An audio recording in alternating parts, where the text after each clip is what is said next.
मुझे पहाड़ी के एक गांव से एक मोहब्बत भरा खत मिला।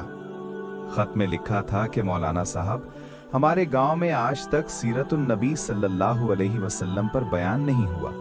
हम चाहते हैं आप हमें वक्त इनायत फरमाएं। खत पढ़कर दिल में एक अजब सी खुशी और जिम्मेदारी महसूस हुई। मैंने जवाब लिख दिया कि फलां तारीख को मैं हाजिर हो जाऊंगा।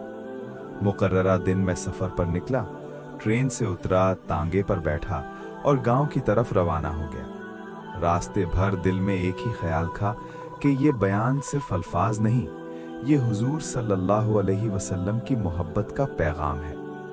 जब मैं गांव पहुंचा तो फिजा बदली बदली सी थी।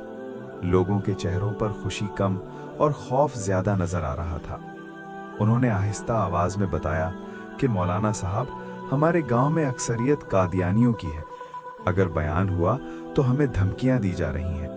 हम गरीब हैं, कमजोर हैं, न माल है न ताकत, इसलिए हम ये बयान नहीं करवा सकते। मैंने खामोशी से लिफाफा वापस कर दिया और कहा, अगर बात मेरी होती या तुम्हारी होती तो मैं वापस चला जाता, लेकिन अब बात मदीने वाले आका सल्लल्लाहु अलैहि वसल्लम की इज्जत की आ गई है। अब ये बयान होगा, जरूर होगा। वो घबरा गए, कहने लगे, मौलाना आप तो चले जाएंगे, मसला हमारे लिए रह जाएगा। मैंने पूछा, क्या इस इलाके में कोई ऐसा आदमी है जिससे सब डरते हों? सब ने एक ही नाम लिया, नूरा डाकू। मैंने कहा, चलो मुझे नूरे के पास ले चलो। जब हम नूरे के डेरे पर पहुंचे तो उसने हमें देखते ही चौंक कर कहा, आज मौलवी कैसे आ गए? मैंने साफ साफ बात रखी कि हुजूर सल्लल्लाहु अलैहि वसल्लम की इज्जत का मामला है, क्या तुम कुछ करोगे? नूरा एकदम खड़ा हुआ, आंखों में आग थी और आवाज में गैरत। उसने कहा, मैं डाकू जरूर हूं, मगर बेगैरत नहीं। वो हमें लेकर सीधा मस्जिद पहुंचा। मैंने सीरतुन नबी सल्लल्लाहु अलैहि वसल्लम पर बयान शुरू किया और नूरा मस्जिद के दरवाजे पर डट कर पहरा देता रहा।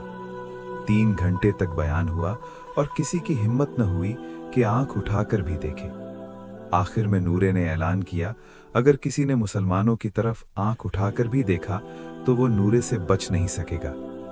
मैं वहां से वापस आ गया, मगर कहानी अभी खत्म नहीं हुई थी। कुछ महीने बाद एक दिन एक शख्स मेरे पास आया, सर पर अम्मामा, चेहरे पर दाढ़ी और जबान पर दरूद पाक। मैंने पूछा, कौन हो? वो रो पड़ा और बोला, मौलाना मैं नूरा डाकू हूं। कहने लगा, जिस दिन आप वापस गए मैं सो गया था और ख्वाब में प्यारे मुस्तफ़ा सल्लल्लाहु अलैहि वसल्लम तशरीफ लाए। आपने मेरे माथे को चूमा और फरमाया, आज तूने मेरी इज्जत की हिफाजत की है, मैं और मेरा अल्लाह तुझसे राजी हो गए हैं। अल्लाह ने तेरे पिछले सब गुनाह माफ कर दिए हैं। मौलाना, इस दिन के बाद मेरी जिंदगी बदल गई। दिल नर्म हो गया, आंखों से आंसू रुकने का नाम नहीं लेते। मैं आपका शुक्रगुजार हूँ। आपकी वजह से मेरी दुनिया भी संवर गई और मेरी आखिरत भी। ये कहानी सिर्फ नूरा की नहीं, ये हर उस दिल की है जिसमें गैरत, ईमान और रसूल सल्लल्लाहु अलैहि वसल्लम की मोहब्बत जिंदा हो।